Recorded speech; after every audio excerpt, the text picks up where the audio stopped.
단 10년 만에 온 나라가 흙길이던 곳을 환골탈태시킨 나라가 있다고 합니다. 스페인의 도시계획 전문가는 말합니다. 이곳에서 기적을 보았다고요. 1970년대 1인당 연소득 6만 3천 원이던 시절, 전 세계가 가난한 나라라 부르던 이곳은 바로 대한민국입니다. 그는 이렇게 말합니다. 한국이 이뤄낸 건 그저 도시계획이 아니라 정신이 만든 변화라고요. 과연 무슨 일이 있었던 건지 함께 들어보시죠. 안녕하세요. 저는 알렉사 페르난데스입니다. 스페인에서 온 도시계획 전문 건축가죠. UN 해버텟에서 파견되어 한국의 농촌 도시화 모델을 조사하러 왔어요. 솔직히 처음엔 회의적이었습니다. 한국? 반도체랑 BTS는 알지만 농촌도 잘 산다고요? 경북 성주에 도착했을 때의 충격을 아직도 잊을 수 없어요. 기차에서 내려 택시를 타고 농촌 마을로 향했는데 창밖 풍경이 제가 상상했던 것과 완전히 달랐습니다. 이게 뭐지? 논밭 한가운데 서 있는 현대적인 건물들이 보였어요. 유리로 된 스마트 온실이었습니다. 그 옆에는 깔끔하게 포장된 도로와 가로등까지 있었어요. 마치 도시 외곽 신도시 같았습니다. 마을 중심부에 도착해서 더 놀랐어요. 여기가 정말 농촌이 맞나 싶었거든요. 마을 회관은 현대적이고 깔끔했고 그 앞 주차장에는 최신 승용차들이 줄지어 서 있었습니다. 실례지만 와이파이 비밀번호 좀 알 수 있을까요? 마을 회관에서 일하시는 직원분께 물어봤더니 웃으시면서 답해 주셨어요. 여기 어디서든 터져요. 속도도 빨라요. 정말이었어요. 스마트폰으로 인터넷을 해보니 도시 못지않게 빨랐습니다. 이런 시골에 이런 인프라가 있다니 믿을 수 없었어요. 택시기사 아저씨께 물어봤습니다. 여기 원래 이렇게 발달한 동네였나요? 아니요, 50년 전만 해도 흙길이었어요. 우리가 다 만든 거예요. 우리가 만들었다는 그 말이 계속 머릿속에 맴돌았어요. 정부가 개발한 게 아니라 주민들이 직접 만들었다는 뜻일까요? 마을을 둘러보며 더 놀라운 걸 발견했습니다. 농가마다 태양광 패널이 설치되어 있었고 스마트팜 시설들이 곳곳에 있었어요. 그런데 이상하게도 전체적인 분위기는 첨단 기술과 전통이 조화롭게 어우러져 있었습니다. 도대체 어떻게 이런 일이 가능했을까? 그 의문이 저의 본격적인 조사를 시작하게 만들었어요. 분명 이 농촌 변화에는 특별한 비밀이 있을 거라고 생각했거든요. 마을을 걸어다니며 조사하던 중 눈에 띄는 간판을 발견했어요. 성주리 새마을회관이라고 적혀 있었고 그 아래에는 근면자조 협동이라는 한글이 새겨져 있었습니다. 새마을이 뭐죠? 호기심이 생겨서 마을회관 앞에서 쉬고 계시던 어르신들께 물어봤어요. 70대쯤 되어 보이시는 할아버지가 벤치에서 일어나며 말씀하셨습니다. 그게 우릴 이만큼 살게 했지. 다른 할머니도 거들어 말씀하셨어요. 요즘 젊은 사람들은 모르더라고. 우리가 어떻게 살았는지. 어르신들의 말씀을 들으며 뭔가 중요한 이야기가 숨어 있다는 걸 느꼈어요. 더 자세히 알고 싶어서 마을회관에 들어가 담당자를 만났습니다. 새마을운동이요? 그거 옛날 이야기예요. 1970년대에 시작된 농촌개발운동이죠. 담당자는 친절하게 설명해 주셨지만 저는 여전히 잘 이해가 안 됐어요. 운동이라고 하니까 뭔가 정치적인 캠페인 같은 건가 싶었거든요. 그런데 지금도 새마을회관이 있는 걸 보니까 아직도 영향이 있는 건가요? 물론이죠. 우리 마을의 모든 공동사업이 여기서 시작되거든요. 더 궁금해졌어요. 50년 전 운동이 지금까지 이어지고 있다니 이건 단순한 정부 정책이 아닌 것 같았습니다. 그날 저녁 숙박시설에서 인터넷으로 새마을운동에 대해 찾아봤어요. 여러 자료가 나왔지만 대부분 정부 정책 중심의 설명이었습니다. 하지만 제가 마을에서 본 건 그런 딱딱한 정책이 아니라 살아있는 무언가였어요. 이 사람들이 직접 경험한 이야기를 들어봐야겠다. 다음 날부터 본격적으로 어르신들을 찾아뵙기로 했습니다. 분명 책에서 읽을 수 없는 진짜 이야기들이 있을 거라고 생각했거든요. 마을 곳곳에서 보이는 근면자조 협동 표어들이 이제는 달리 보였어요. 단순한 구호가 아니라 이 마을 사람들이 실제로 살아온 방식이었던 것 같았습니다. 마을회관 2층에 작은 전시실이 있다는 걸 알게 됐어요.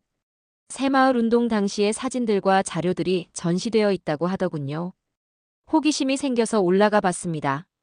문을 열자마자 충격을 받았어요. 벽면 가득 붙어 있는 흑백 사진들이 보였거든요.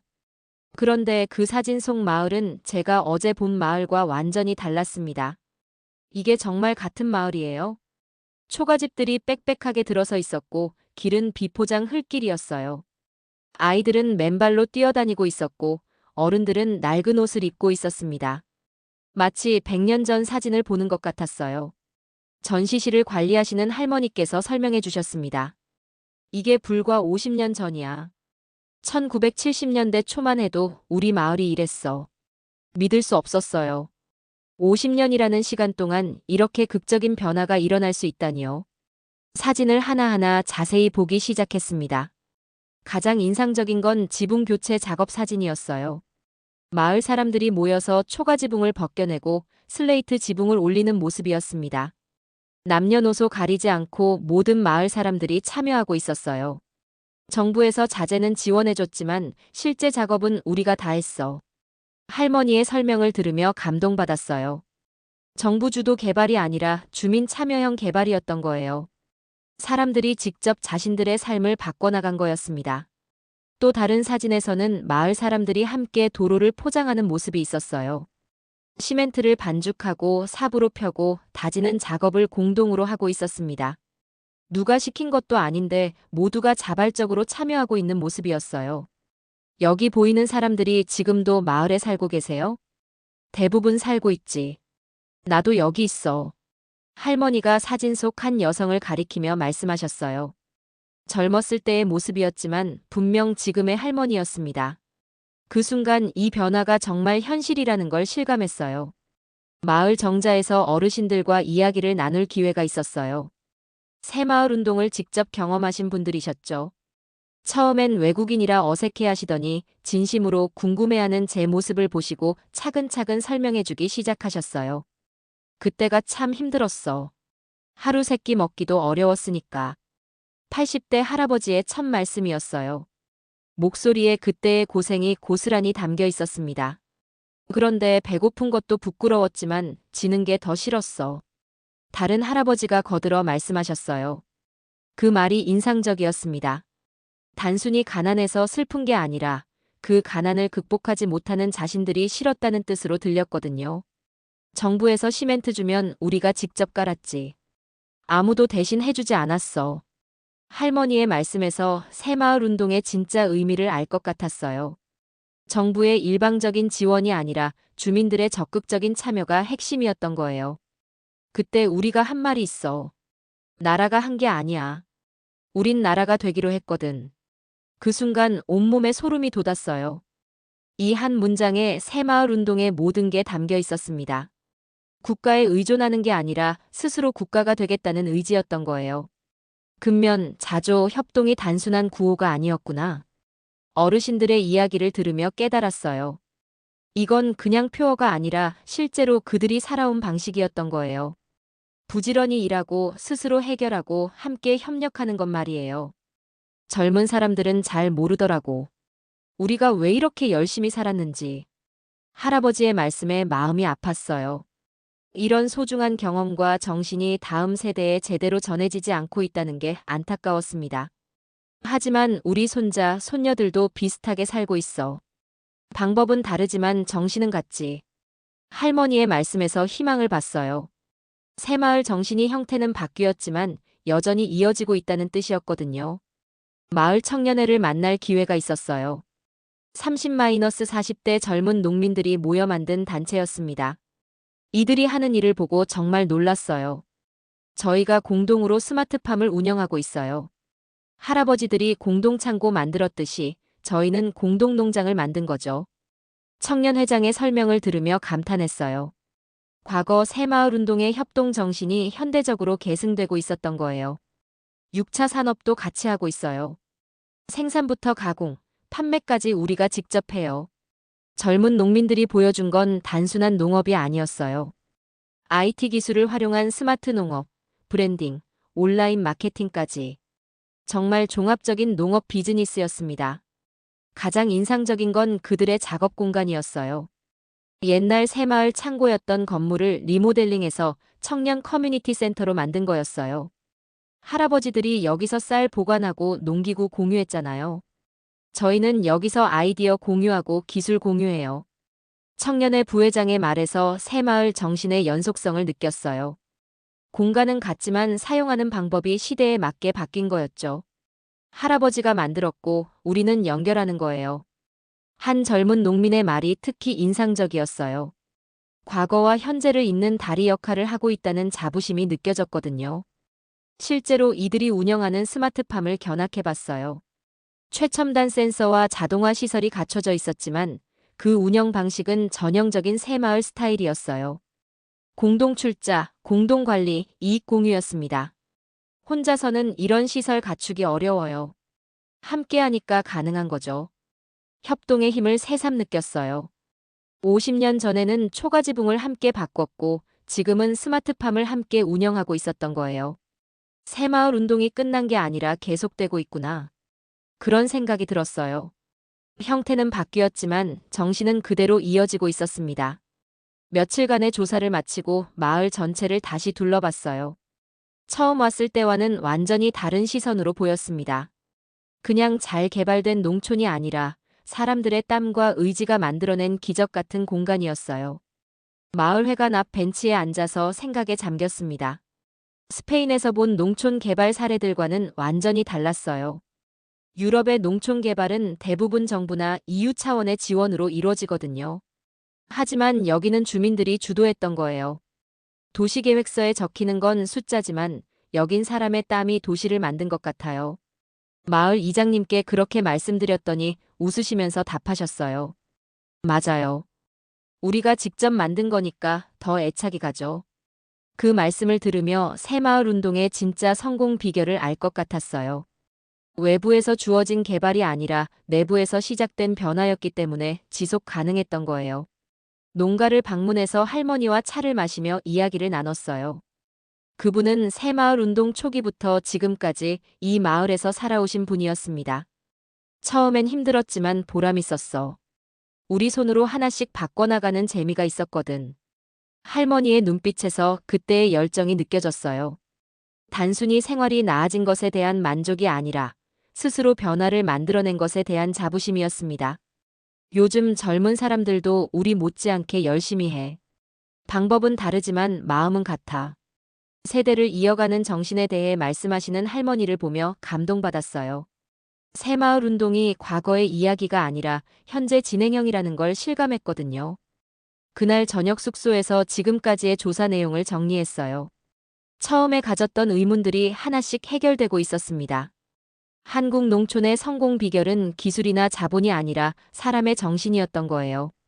조사를 마치고 서울로 돌아가는 기차에 몸을 맡겼습니다. 창밖으로 지나가는 농촌 풍경들이 이제는 다르게 보였어요. 그냥 논밭이 아니라 누군가의 노력과 희망이 담긴 공간들로 보였거든요. 기차 안에서 노트북을 꺼내 보고서 작성을 시작했어요.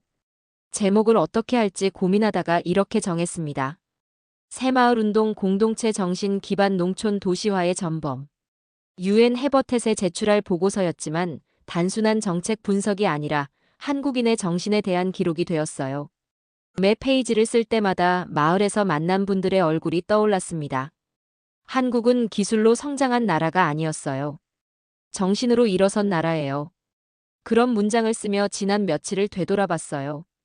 처음엔 한국의 농촌 개발 모델을 분석하러 왔다가 결국 한국인의 정신을 배우고 가게 된 거였어요. 창밖으로 보이는 논두렁에 작은 태극기가 바람에 펄럭이고 있었어요. 그 모습을 보며 마을에서 들었던 말씀이 떠올랐습니다. 나라가 한 게 아니야. 우린 나라가 되기로 했거든. 그 말의 의미를 이제야 완전히 이해할 것 같았어요. 국가에 의존하지 않고 스스로 국가를 만들어가는 사람들. 그게 바로 새마을 운동의 진짜 의미였던 거예요. 보고서의 마지막 문장을 적었습니다. 새마을 운동의 성공은 정책의 우수성이 아니라 사람들의 의지에서 나왔다. 이들은 변화를 기다리지 않고 변화를 만들어갔다. 기차가 서울역에 도착했지만 저는 여전히 그 농촌 마을에 마음을 두고 있었어요. 언젠가 다시 가서 그분들의 이야기를 더 들어보고 싶었습니다. 스페인으로 돌아간 후 제 보고서는 유엔 해버텟에서 큰 주목을 받았어요. 한국의 새마을 운동이 개발도상국 농촌 개발의 모델로 재평가되기 시작했습니다. 하지만 저에게 가장 큰 변화는 개인적인 것이었어요. 지역 개발에 대한 제 관점이 완전히 바뀐 거였거든요. 이전에는 항상 위에서 아래로 내려오는 개발을 생각했는데, 이제는 아래에서 위로 올라가는 개발의 힘을 알게 됐어요. 동료들에게 한국에서의 경험을 이야기할 때마다 이렇게 말했습니다. 그들은 다리를 놓지 않았어요. 함께 건넜어요. 그들은 도시를 세우지 않았어요. 마을을 바꿨어요. 그들은 구호를 외치지 않았어요. 삽을 들었어요. 그것이 바로 새마을의 정신이었습니다. 말보다는 행동, 개인보다는 공동체, 의존보다는 자립.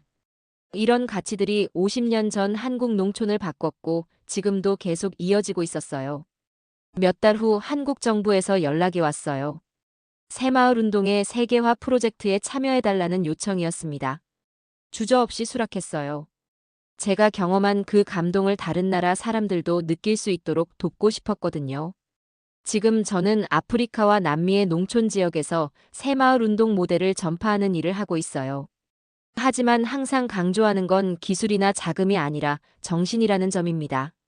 새마을 운동은 단순한 개발 정책이 아닙니다. 사람들이 스스로 변화의 주체가 되는 철학입니다. 그렇게 말할 때마다 성주마을에서 만난 어르신들의 얼굴이 떠올라요. 그분들이 보여준 정신이야말로 진정한 기적의 원동력이었으니까요. 새마을 운동은 끝난 게 아니었어요. 계속되고 있었고 이제 전 세계로 퍼져나가고 있었습니다. 한국에서 시작된 작은 변화가 세계를 바꾸는 큰 물결이 되고 있는 거였어요. 아프리카 케냐의 작은 마을에 도착했을 때 저는 50년 전 한국 농촌과 비슷한 모습을 봤어요. 흙길, 초가집, 그리고 가난하지만 희망을 잃지 않은 사람들의 눈빛이 있었습니다. 우리도 할 수 있어요. 한국 사람들이 했다면 우리도 할 수 있어요. 마을 이장의 말을 듣는 순간 가슴이 뛰었어요. 바로 이거였습니다.